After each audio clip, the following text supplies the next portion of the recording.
Hey guys, welcome to my channel. ఈరోజు మనం హైదరాబాద్లో ఉన్న చార్మినార్ దగ్గరికి అయితే వచ్చాం.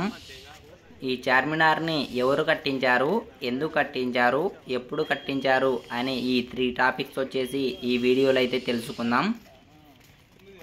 గైస్, నేను ఇక్కడికి వచ్చిన టైం వచ్చేసి నైట్ 11 o'clock అయ్యింది.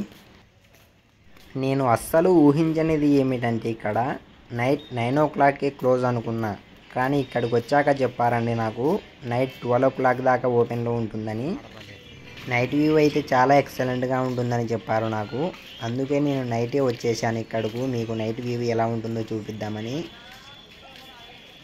గైస్, ఈ చార్మినార్ని నిర్మించింది ఎవరంటే సుల్తాన్ మహమ్మద్ కూలీ కుతుబ్ షా అనే వ్యక్తి ఈ చార్మినార్ని నిర్మించడం జరిగింది. ఈ చార్మినార్ను వచ్చేసి 1588వ సంవత్సరంలో నిర్మించడం జరిగిందండి ఈ చార్మినార్ని. గైస్, ఈ చార్మినార్ని ఎందుకు నిర్మించారంటే 1588వ సంవత్సరంలో ఇక్కడ ప్రజలు ప్రేగు వ్యాధితో చాలామంది మరణించడం జరిగిందంట. ఇక్కడ సుల్తాన్ కూలీ కుతుబ్ షా అనే వ్యక్తి ఆ ప్రేగు వ్యాధి ఎప్పుడైతే అంతరించిపోతుందో అప్పుడు నేను అతిపెద్ద కట్టడం ఇక్కడ నిర్మిస్తాను అని ఆ దేవుడిని మొక్కున్నాడంట. ఆ ప్రేగు వ్యాధి వచ్చేసి 1889వ సంవత్సరంలో అంతరించిపోవడం అయితే జరిగిందంట.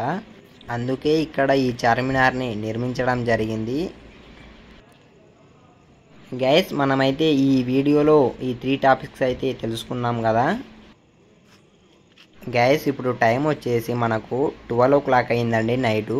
కానీ ఇక్కడ చూడండి ఎంత పిచ్చలు విడిగా ఎంజాయ్ చేస్తున్నారో. ఇక్కడ గైస్, మన ఏపీలో వచ్చేసి మనకు నైట్ 9 o'clock అయిందంటేనే బైక్ బయటికి తీస్తే పోలీసులు పట్టేస్తారు. కానీ ఇక్కడ ఈ తెలంగాణలో వచ్చేసి మనకు ఇక్కడ 12 o'clock అయినా సరే బైక్ల మీద పోరీలను ఎక్కేసుకొని పోలీసుల ముందరనే వచ్చేస్తుంటారు ఇక్కడకు వీళ్ళ లవర్స్తో.